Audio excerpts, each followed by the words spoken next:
Okay guys, we're going to see if we can get this working for you. Basically, you won't have face-to-face teaching for the next couple of weeks at least.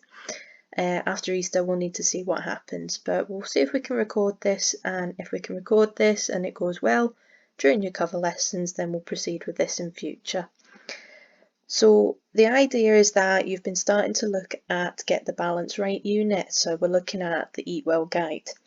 So moving on from last week was looking at fruit and vegetables. This week we're going to look at starchy foods.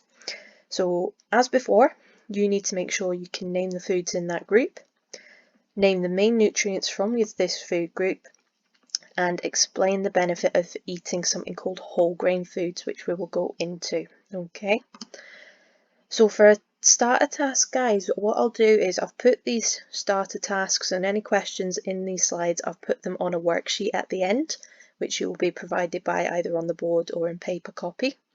You should put your answers on a piece of paper or jot or whatever you have available to you, but I'll just go through what the task actually involves. So task 1 is a little recap. It's a recap of your fruit and vegetables from last week. So you have a few sentences about fruit and vegetables and our Eat Well guide, and you have to pick the words out of this word box and put them into the correct sections. Okay, simple enough task. Next slide here, guys, just a recap of the Eat Well guide. So we've already covered the fruit and vegetables, and now we're going to cover this section here. Now it's potatoes, bread, rice, pasta and other starchy carbohydrates. We will just shorten that to starchy foods for the moment, just to make it simpler and easier. Okay, so from this food group, starchy foods are something we call bulky foods. Now bulky foods help keep us full. So you'll see what that means when it comes to our, You'll see what that means when we come to the examples. When we give you the examples, you'll be able to say, oh yeah, that makes me feel quite full, it's quite a filling meal. So the bulky foods that help keep you full, and they're part of something called the carbohydrate group. Okay, now these will usually make up the main component of a meal. So for example, bread in a sandwich, something like bolognese, the pasta, it's the part that keeps you full and the reason that a meal is so filling. Okay,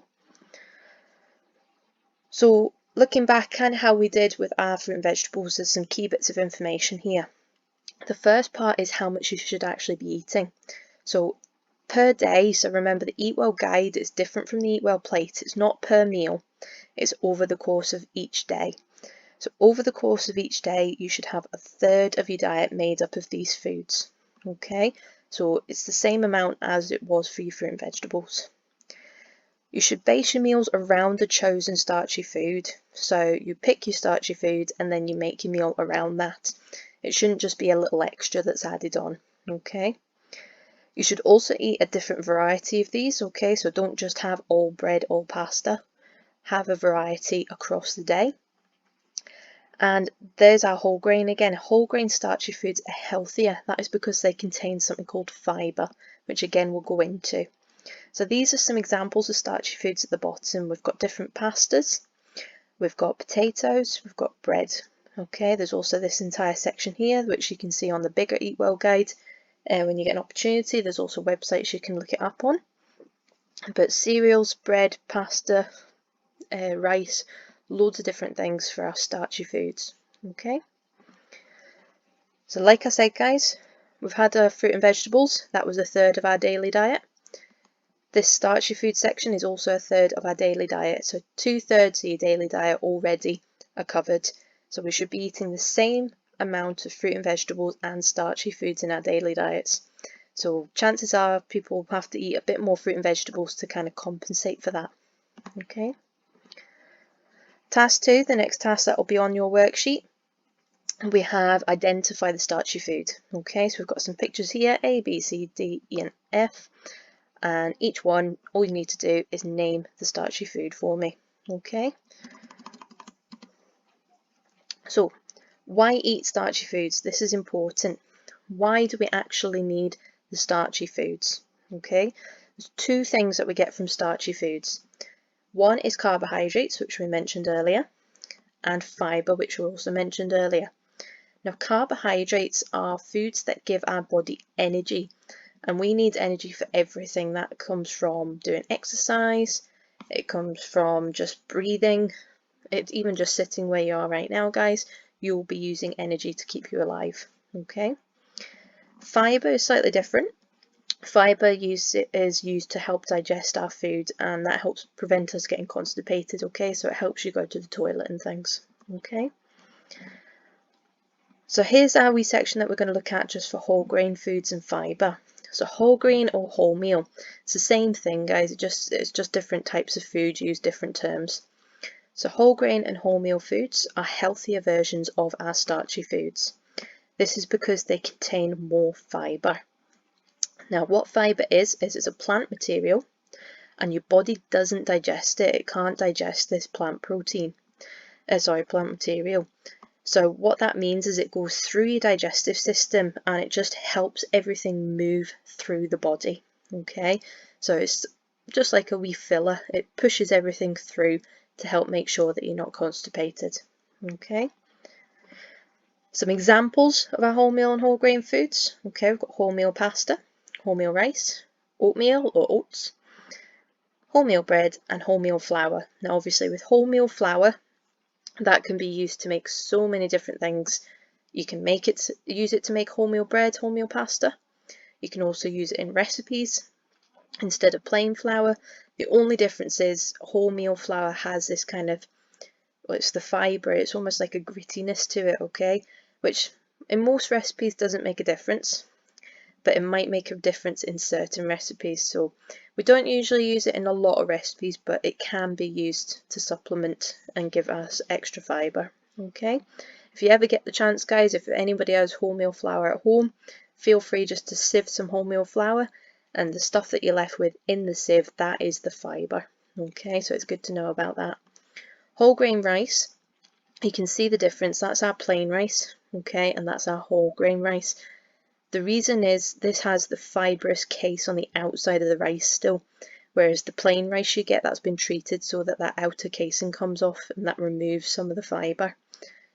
And oats obviously are quite a good component that contain quite a bit of fibre. Okay, you can also obviously get, remember now guys, you can get your 50-50 loaves. See if you're not 100% on wholemeal bread, and not everybody enjoys it, you can also get 50-50 loaf that is 50% plain flour, 50% wholemeal, so you get some of the extra fibre but not as much as the wholemeal bread. Okay, so your last set of questions, guys, it's just, again, they're on the worksheet. So we've got how much of our diet should be made up of starchy foods each day, so what percentage, from the Eatwell guide. What type of starchy foods are healthier for us, so there's one that we just spoke about there. Identify one nutrient that we get from starchy foods. So remember one of the two things that we get from starchy foods, and you need to explain why we need it. What does our body need it for? And then part 4, identify a meal you could use using the following starchy foods. So you've got spaghetti, rice and potato. Just give me a recipe, guys, any recipe that you can use to make use those ingredients in. Okay. Now obviously, if you're not getting face-to-face teaching, guys, you're not going to be able to do any cooking. We'll still give you the option. It is blended learning after all. We'll give the option to do a recipe as well. So what we've done for starchy foods is bruschetta. Okay, so it's quite a nice wee dish. It's quite often on little starters, all right? But if you do make bruschetta, guys, please put it on a picture on Teams. It's lovely to see you when you get your cooking. So just to go through it, guys, you've got your kitchen routine as always. Key points, need to explain why the body needs starchy foods, which we've already done. Safely chop using the claw position, and demonstrate how to safely use the oven. Okay, so those are our key points. I've given you some chef tips, so sliced baguette or something called bloomer loaf is good for this recipe for the bread. Part of the recipe says garlic oil. Don't worry if you've not got garlic oil, just use a wee bit of olive oil, or you can make your own garlic oil with just a wee bit of olive oil and garlic puree. Remember your oven safety, especially your oven gloves, which I've got a slide on to remind you of your oven safety.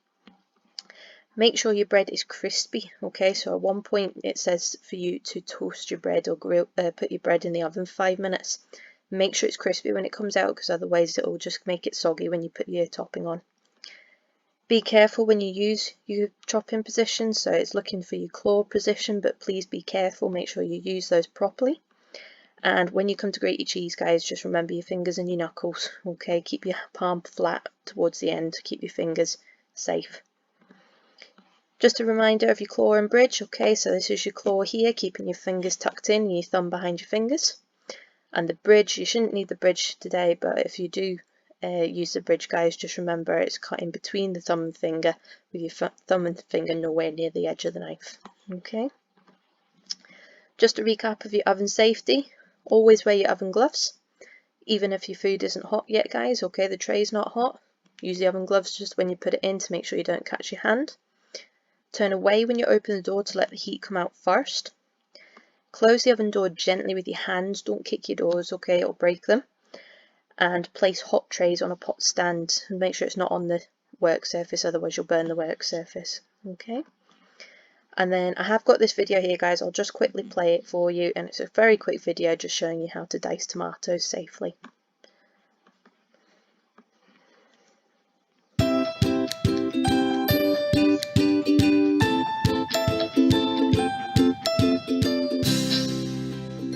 Hi, I'm Chef Garrett, and I'm going to show you a quick and easy way to dice a fresh tomato, similar to dicing an onion. I'll first start by removing the stem of the tomato. And I'll set the tomato on my board and cut it directly in half. Now I have 2 even halves to work with.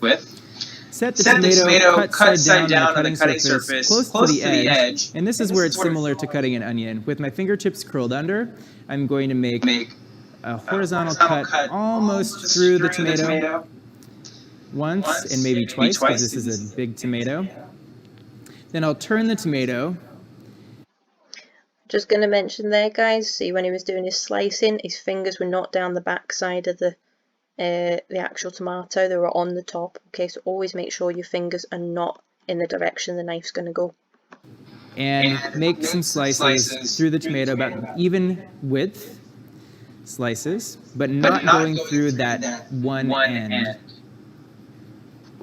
Then I'll stop and cut all the way through the tomato, making sure that each slice is the same thickness, and we have a nice, perfectly diced, fresh tomato.